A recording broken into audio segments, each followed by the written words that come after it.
In today's video, I'm going to teach you how to integrate Zapier with MailerLite. If you find this useful, consider subscribing and liking the video. Now, many of you may be wondering how to streamline your marketing process using these powerful tools. Integrating Zapier with MailerLite can save you a lot of time and allow you to automate tasks that otherwise might take hours of manual work. So, let's dive right in. First off, you need to open Zapier and log in. If you don't have an account yet, it's super easy to sign up. Once you're logged in, look for a button that says Create and give it a click. This is where all the magic starts. You will be taken to a section where you can select Zaps. Zaps are essentially workflows that connect your favorite apps together. Now it's time to choose the app you want to connect with MailerLite. This could be any app that you use regularly that also integrates with Zapier. For example, if you want to connect a Google form to MailerLite, you would select Google Forms as your app. Once you've made your selection, it's time to set up your trigger, which is the event that starts this whole automation process. You'll see a list of possible trigger events. These are actions that, when completed, will kick off the workflow you're creating. For instance, if you selected Google Forms, you might choose New Response in Spreadsheet as your trigger event. Go ahead and select it, and then click Continue. Now you'll need to connect your account for the app you just chose. This usually involves logging into that app and authorizing Zapier to access it. Once this step is complete, Zapier will give you an option to test the trigger.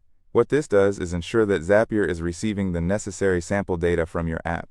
So make sure to run the test, and if everything works well, you're ready to move on. Now it's time for the action. This is what you want to happen in MailerLite once your trigger event occurs. Go ahead and search for MailerLite in the Action App search bar. Once you locate it, you'll see options like Create Subscriber or Update Subscriber. Depending on your goals, select the one that fits best. Let's say, for instance, you want to create a new subscriber each time a form is filled out. Click on Create Subscriber and hit Continue. Next, you will be prompted to sign in to your MailerLite account. If you haven't yet, this is your chance. If MailerLite asks you for an API token during this process, don't fret. You can easily find this in your MailerLite account settings. Just copy it and paste it into the appropriate field. Once that's done, you need to pick the MailerLite group where you want your new subscriber to be added. It's helpful to have your MailerLite groups organized in advance. After selecting the group, you will start mapping the information coming from your trigger app. You'll need to find fields like email and name that correlate with your MailerLite fields. Once you've completed all the mapping, give it another click on Continue. At this stage, it's wise to test the step to ensure that everything is connecting properly. If the test works seamlessly, you will have a chance to review the complete Zap. Take a moment here to make sure everything is set up precisely as you want it.